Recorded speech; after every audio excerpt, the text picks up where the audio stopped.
ملګرو لکه څرنګه تاسو ته معلومه ده چې زموږ استاد محترم شیخ الحدیث حضرت مولانا محمد ادریس صاحب زموږ پښتنو په جاپان کې هغوی ته سپیشل دعوت کړی و. نو دغو پښتنو شیخ صاحب ته زموږ استاد محترم ته هغلته چې کوم دي د جاپان چې کوم ښایسته علاقې ښایسته ځایونه وو هغه دغو پښتنو شیخ صاحب ته وښودل. خو ملګرو د شیخ صاحب محترم تاسو به دغه بیانونه ډېر اورېدلي وي.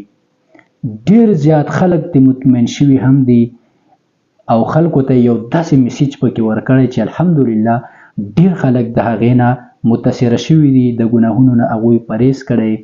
د شیخ صاحب په یو بیان کې داسې مقصد بیانولو چې زموږ دغه خلک به د دې ګناهونو نه سیرته شول، دا ګناه به یې پرېښودله او صراط مستقیم لارې ته چې کوم دی هغه راغلل. د شیخ صاحب په خبرو کې یو بیل خوند، یو بیل ذایقه وه. خو تاسو چې دا بیانونه اورېدلي دي، نن درته د شیخ صاحب محترم یو اذان اورم چې هغه په جاپان کې اذان وکړو او حالان کې ډېر داسې خوند او داسې یو ذایقه دار اذان چې زم ته مطمئنه شوم.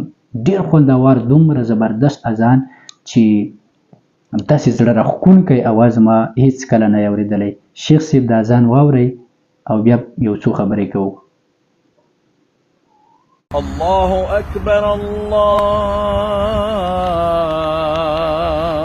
اکبر الله اکبر الله اکبر اشهد ان لا اله الا الله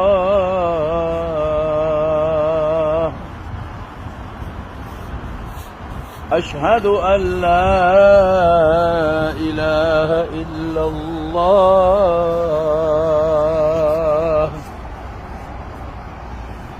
اشهد ان محمدا رسول الله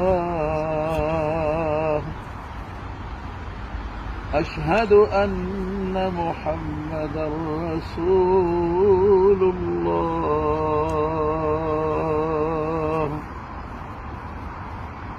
حي على الصلاة حي على الصلاة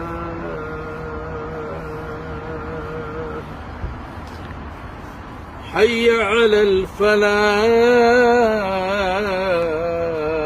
الفلاح حي على الفلاح الله أكبر الله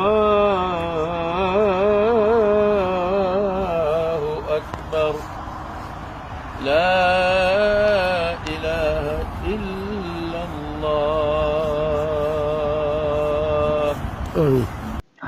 تاسو دا اذان واورېدو. نو شیخ صاحب محترم چې کوم دی دا زمون اصل کې استاد محترم دی، زمون سره داغه پیریډونه دي د علوم حقانیه کې پیر اتوار پیر منګل په ورځ داغه مونږ سره پیریډونه دي.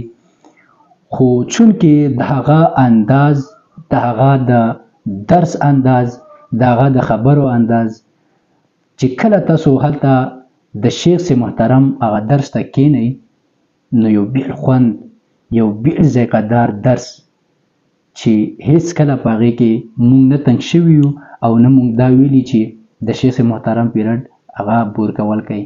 د هر یو شیخ صاحب لکه شیخ مغفور الله باباجي صاحب، شیخ دیر باباجي صاحب، شیخ انور الحق صاحب، حافظ شوکت صاحب، همدارنګه مفتي غلام قادر صاحب، نو د هغوی په او شیخ صاحب او شیخ تاج محمد صاحب دومره خوند، دومره ذایقه دار درس چې هیڅ کله پکې مونږ نه یو تنګ شوي. نو شیخ صاحب اذان هم واورېدو، د ثواب په نیت دغه ویډیو شیر کړئ چې نورو مسلمانانو وروڼو ته هم پته ولګي ځکه چې هغوی بیانونه ډېر اورېدلي نو دغه یو اذان چې د شیخ صاحب هم اوري نو ډېر خوند به وکړي. دا ویډیو دومره شیر کړئ چې هر یو کس ته چې هغه د شیخ صاحب بیانونه اورېدلي دي او دا ویډیو هغوی ته ورسیږي. ډېره مننه، ډېره شکریه.